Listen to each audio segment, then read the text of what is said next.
मंत्री नितेश राणेंवर तात्काळ गुन्हा दाखल करा अशी मागणी शिवराज्य ब्रिगेडचे संस्थापक अध्यक्ष अमोल जाधवराव यांनी केली।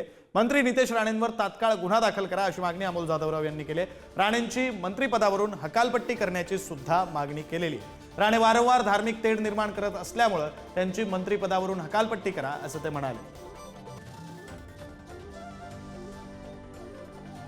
नितेश राणे हे मंत्री आहेत, महाराष्ट्र राज्याचे सन्माननीय आमदार, सन्माननीय मंत्री, परंतु ते वारंवार धर्माविरोधी, जातीविरोधी स्टेटमेंट देऊन महाराष्ट्रामध्ये अस्थिरता निर्माण करण्याचं काम करत आहेत। एक तणावाचं वातावरण तयार करत असेल तर मला त्याच्यावरती गुन्हा दाखल झाला पाहिजे आणि त्यांना मंत्रिपदावरती राहण्याचा अधिकार नाही।